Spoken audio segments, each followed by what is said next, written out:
Imagine a world balancing on the thin edge of a razor. The calendar shows the late 1930s, a time when the air in Europe seemed electrified by the premonition of inevitable catastrophe. Newspaper headlines screamed of diplomatic crises, while in government corridors, people whispered about what they feared to say aloud. A great war was not just possible, it was already standing on the doorstep. For the Soviet Union, this period became a race against time. The country's leadership understood that the coming conflict would be a war of motors, armor, and fire, for which the old concepts of combat were no longer suitable. It was in this anxious atmosphere, amidst the roar of factory machinery and the scratching of drafting tables, that a concept began to form, one destined to change the balance of power on the battlefields of the future. The Soviet Union was actively modernizing its armed forces, attempting to maintain a fragile balance of power on the continent. But modernization alone was not enough. A qualitative leap was required, the creation of a machine that would become an undeniable argument in any ground dispute. In the mid-30s, the symbol of the Red Army's power was considered to be multi-turreted giants, as if they had stepped right out of the pages of science fiction novels. However, the experience of local conflicts, particularly the Civil War in Spain, acted as a cold shower for military theorists. It became obvious that the time of land battleships with bulletproof armor was passing. Light tanks burned like matchsticks, while heavy but poorly protected machines became easy prey for rapidly developing anti-tank artillery. Under these conditions, the question of creating a modern heavy tank arose with incredible acuteness. This was not just about a new model, but about a breakthrough machine capable of cracking echelon enemy defenses, withstanding direct hits and suppressing firing points with a hurricane of fire. A tank fortress was needed, invulnerable to the cannons of that time. It was precisely this request that birthed the project, which went down in history under the abbreviation SMK, a name that became a symbol of a transitional era and a significant, albeit dramatic, stage in the development of domestic tank building. The initiative came from the very top of the military establishment, the Directorate of Motorization and Mechanization of the Red Army, analyzing global trends and the capabilities of its own industry, formulated strict, if not extreme, tactical and technical requirements for the prospective machine in November 1937. The task was a challenge for any design bureau of that time. The military envisioned the future tank as a powerful, awe-inspiring, multi-turreted monster. According to the documents, the new combat unit was required to carry 3 turrets, ensuring 360-degree fire and the ability to engage multiple targets simultaneously. At the same time, the engineers were driven into rigid weight limits. The mass of the giant could not exceed 60 tons. This was a critical condition, dictated by the load capacity of existing bridges and railway platforms. The requirements for protection were also unprecedented for that period. The armor had to guarantee protection against anti-tank gunfire at any distance of real combat. The arsenal was planned to be impressive: one 76mm cannon for destroying fortifications and infantry, and 2 45mm cannons for fighting light enemy armor, complemented by a scattering of machine guns to create a continuous kill zone around the tank. It seemed the military wanted to obtain a universal soldier capable of deciding the outcome of a battle single-handedly. Initially, this incredibly complex challenge was accepted by the Kharkov Locomotive Factory. This enterprise already had experience creating legendary machines, but the task of creating a 60-ton, 3-turreted tank proved to be a tough nut to crack even for the experienced Kharkov team. The project stalled. Too many contradictory requirements had to be reconciled within a single hull.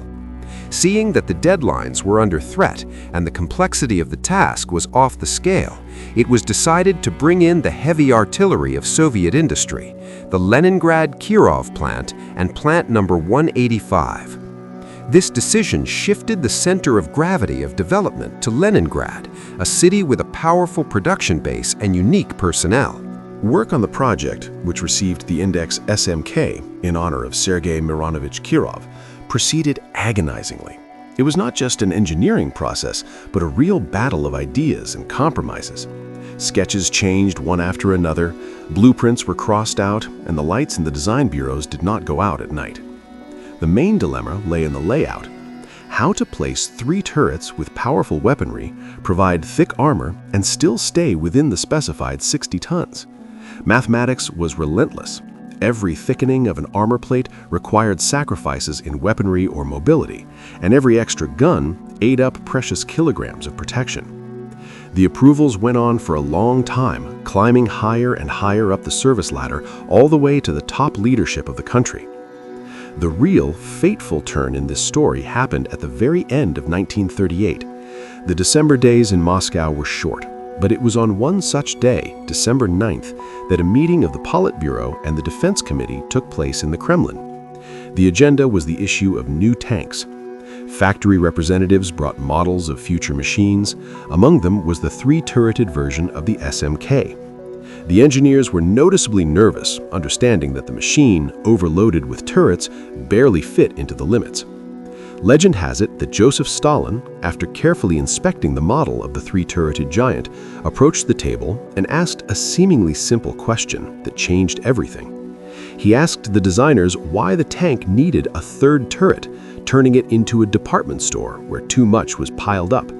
Without waiting for an answer, the leader removed the rear turret from the model and suggested using the freed-up weight reserve to strengthen the armor protection.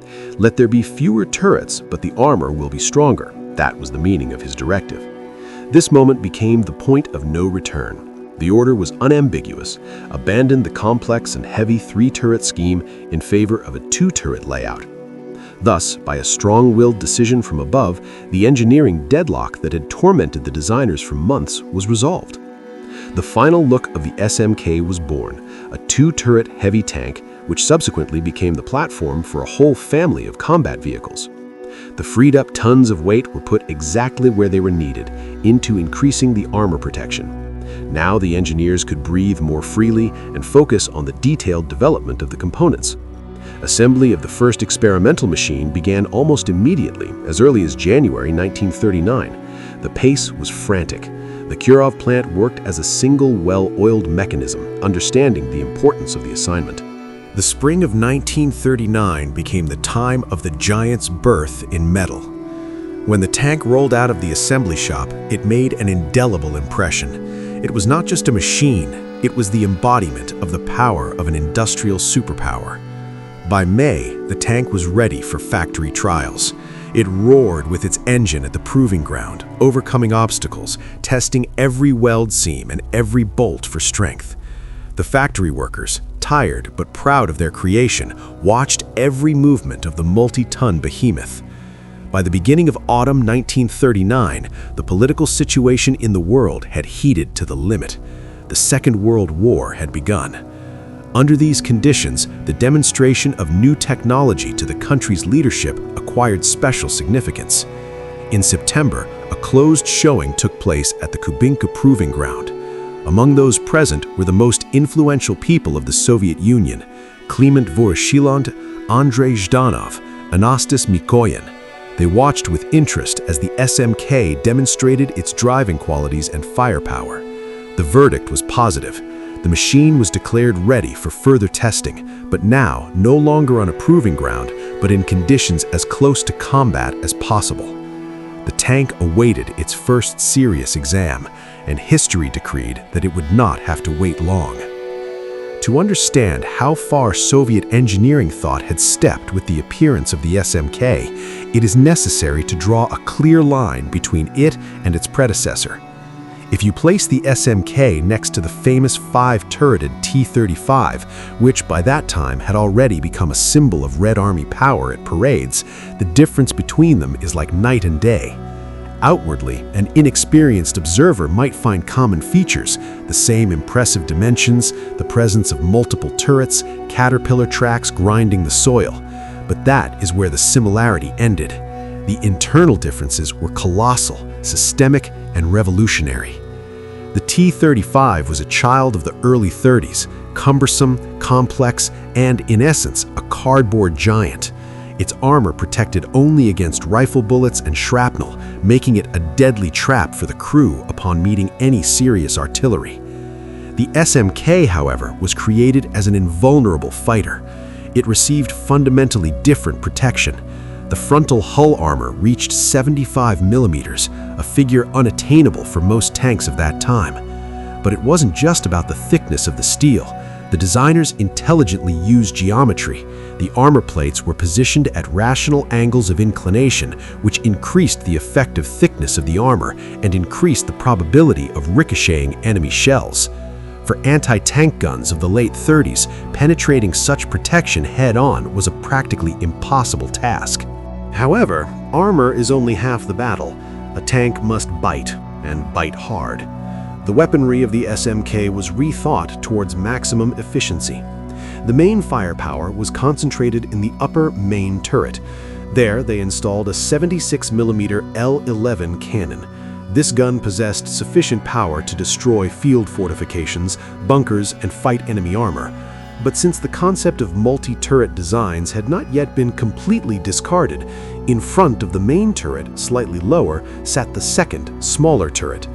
In it, they placed a 45mm 20K cannon, the famous 45er, rapid-firing and accurate, perfectly suited for destroying light tanks, trucks, and enemy firing points.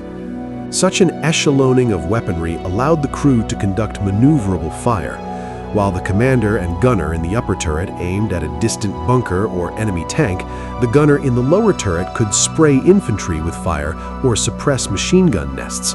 Completing this symphony of destruction was the machine gun system. 4 DT machine guns covered the dead zones, preventing enemy infantry from getting close with grenades. And for protection against air attacks, a heavy-caliber DSHK machine gun was installed on the turret roof, a formidable weapon capable of piercing lightly armored targets and shooting down low-flying aircraft. Thus, the SMK represented a mobile bunker with all-around defense. This complex mechanism had to be operated by a crew of 7 people. Inside the steel box were the commander, gunners, driver mechanic, radio operator, 2 loaders, and a machine gunner. Each was a cog in this system, and the life of the machine depended on the coordination of their actions. 7 people in one tank is a lot, and this created certain difficulties in coordination. The commander had to manage the fire of 2 turrets at once, monitor the battlefield, maintain communication, and give commands to the driver. The workload was colossal, but this was the price for firepower. For the first time in the practice of domestic heavy tank building, serious attention was paid to the chassis. The T-35 was clumsy and rough on the move. The SMK received a torsion bar suspension that was innovative for its class. This was a bold engineering solution. Torsion bars, steel shafts working on twisting, provided a much smoother ride than the old spring bogies. This not only increased crew comfort, as much as one can speak of comfort in a tank, but more importantly allowed for more accurate fire on the move. Cross-country ability also improved. To move the 55-ton behemoth, which is exactly what the final version of the SMK weighed, a powerful heart was required. This became the GAM-34 aviation engine, modified for tank operation. This unit delivered an impressive 850 horsepower. The power was enough to accelerate the steel monster to 35 kilometers per hour on the highway. For a heavy tank of that time, this was a respectable speed. But the main advantage lay not in speed, but in traction. The SMK could overcome ditches up to 4 meters wide, crawl over walls, and ford rivers nearly 2 meters deep. Thanks to wide tracks, the specific ground pressure was only 0.662 kilograms per centimeter squared. This meant that, despite its immense weight, the tank did not sink into the ground as much as one might expect, maintaining mobility even on soft soil or snow. All these characteristics made the SMK an advanced machine of its time, a true technological breakthrough compared to the aging fleet of the Red Army. It stood on the threshold of its finest hour, ready to prove that Soviet industry was capable of creating world-class technology. But the proving ground is one thing, and real war is quite another. The trial by fire was inevitable. and it was approaching with every day, along with the first frosts of the harsh winter of 1939. A conflict was looming that would go down in history as the Winter War. And it was there, in the snows of Karelia, that the SMK was destined to show its true character. The winter of 1939 turned out to be unusually severe even for latitudes accustomed to the cold. When diplomacy finally reached a dead end, the guns began to speak. The Soviet-Finnish War began, a conflict intended to push the border away from Leningrad, but which turned into a grueling ordeal for the Red Army. It was the Karelian Isthmus, with its dense forests, deep snows, and the formidable Mannerheim Line, that became the testing ground where theories were checked by practice and steel by fire. For the SMK, this was the moment of truth. The prototype, having barely passed its factory run-in, was not kept safe in the rear. On the contrary, a bold decision was made to send the unique machine straight to the front to evaluate its potential in real combat. The tank was included in a special heavy tank company formed from prototypes. It was an amazing unit, hard to find an analog for in military history. Marching shoulder to shoulder were the two-turreted SMK, its direct competitor, the two-turreted T-100, and a smaller copy, the single-turreted KV-1. Crews for these machines were selected from factory test drivers and the best military tankers. People understood that they were entrusted with the secret technology of the future, and the responsibility weighed no less than the multi-ton armor. By rail, the steel giants were delivered to the front line, where snow-covered fields and Finnish bunkers camouflaged in the white haze were already waiting for them. The first combat sorties showed that the designers had not eaten their bread in vain. The SMK moved across rough terrain confidently, grinding snowdrifts and fallen trees with its tracks. When the tank went to the firing line, it turned into a real fortress. Finnish Bofors anti-tank guns, 37mm caliber, which were a terror for the light T-26 and BT tanks, proved powerless against the frontal armor of the Leningrad giant. Shells merely struck sparks, leaving shallow dents on the armor plates like scars adorning a fighter. The crew inside felt relatively safe, methodically suppressing enemy firing points from two guns at once. The psychological effect was colossal. The sight of a huge, multi-turreted machine that did not stop under heavy fire demoralized the defenders. It seemed a brilliant future awaited the SMK. It participated in attacks on fortified areas, supported infantry, and withstood dozens of hits. But war is full of accidents, and luck is a fickle lady. The fateful day arrived on December 17, 1939. The heavy tank company received an order to support a breakthrough in the area of the Hotinen fortified region. This was one of the most heavily fortified sections of the Mannerheim Line. The SMK led the attack, clearing a path through barbed wire barriers and snow piles. The battle was hot. Shells exploded all around. The air was soaked with burning and gunpowder smoke. The machine confidently advanced deep into the Finnish defenses, moving far beyond the first lines of trenches. However, the Finns, realizing their guns could not take the giant head-on, applied a different tactic. The roads and approaches were thickly mined with powerful, high-explosive charges. The driver-mechanic operating the SMK could not see the threat hidden under a layer of packed snow. A deafening explosion rang out. The multi-ton machine was tossed up, and it froze with a clang. Inside the tank, the lights went out, and the crew was stunned. When the smoke cleared, it became clear. The damage was critical. The explosion of the charge tore the track, damaged the idler wheel, and ripped out the bolts securing the bottom.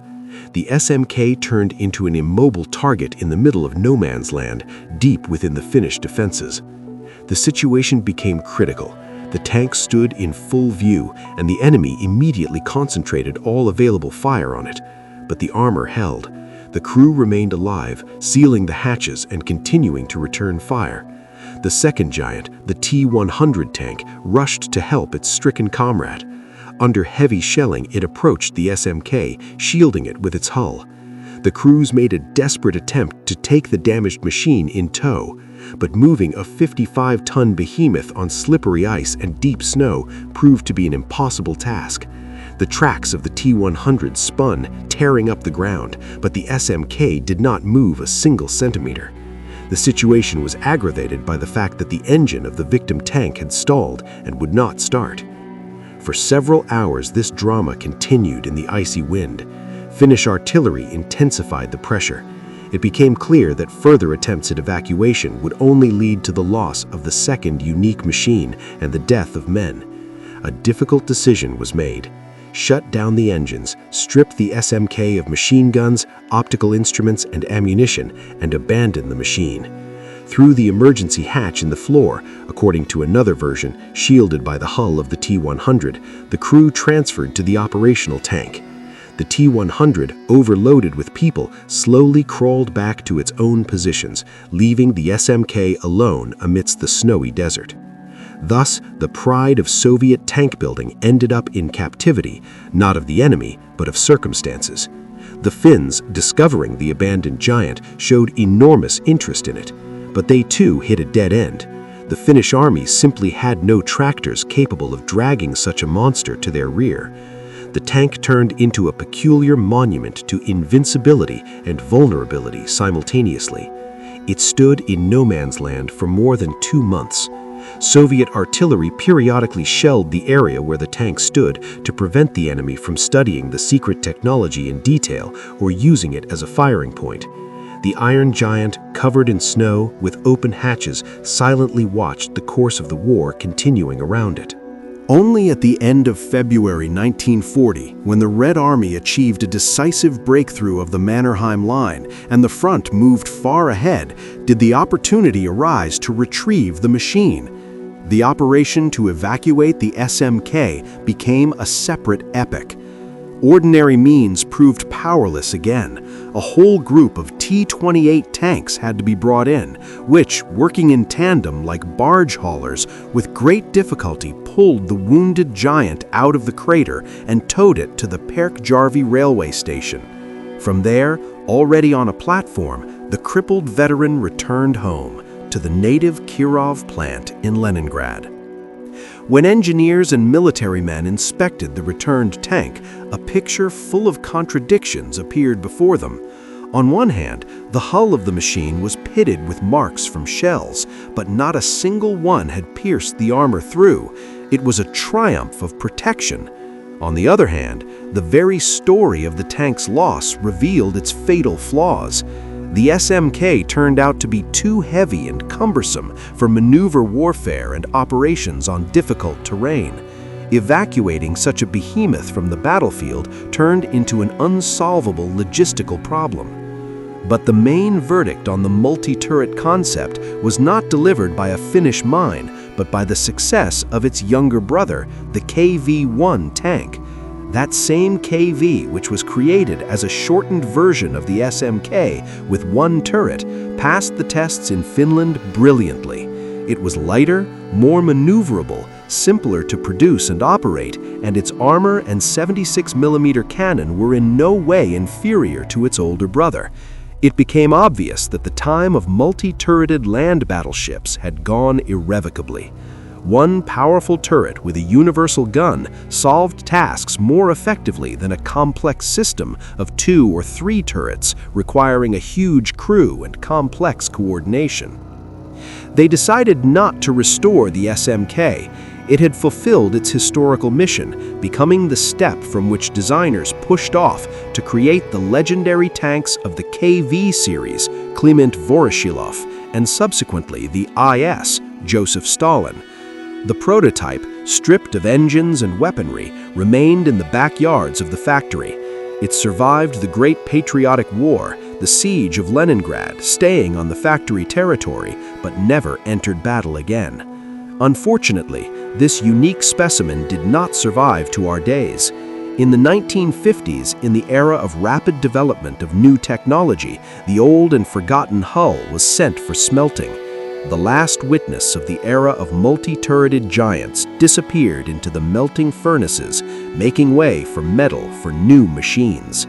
Nevertheless, the trace of the SMK in history did not vanish without a mark. It remained not only in dry reports and archival blueprints. Surprisingly, this tank found a second life in cinema. In 1941, when the real SMK was already gathering dust in the factory yard, the feature film The Girl from Leningrad was released on screens. In the frames of this film, dedicated to the events of the Finnish War, one can see a real steel actor, that very same SMK. These are unique shots, allowing us today to see the machine in motion, to appreciate its power and scale. For historians and technology enthusiasts, these seconds of screen time are priceless. Today, the SMK is an object of close attention from modelers and historians of armored vehicles. Its unusual, predatory silhouette, with two turrets arranged in tiers, evokes admiration for its brutal diesel-punk aesthetics, although the term itself appeared much later. Enthusiasts collect information bit by bit, restoring the appearance of the machine in scale models and computer games, giving a new generation the opportunity to touch this page of engineering history. The significance of the SMK project is hard to overestimate. Yes, it did not go into mass production. Yes, it lost the competition to the more pragmatic KV-1. But without the SMK, there would have been no KV. It was on this project that key technologies were perfected, defining the look of Soviet heavy tanks for a decade to come. Powerful anti-shell armor, wide tracks, diesel engines in the heavy class, and, of course, torsion bar suspension. The mistakes and discoveries made during its creation allowed the Soviet Union to approach the beginning of the Great Patriotic War with the best heavy tanks in the world. The SMK became that necessary link of evolution, an experiment that, even having failed as a combat unit, ensured the strategic victory of the entire industry. It was an honest soldier that took the blow upon itself so that those who followed could be more perfect.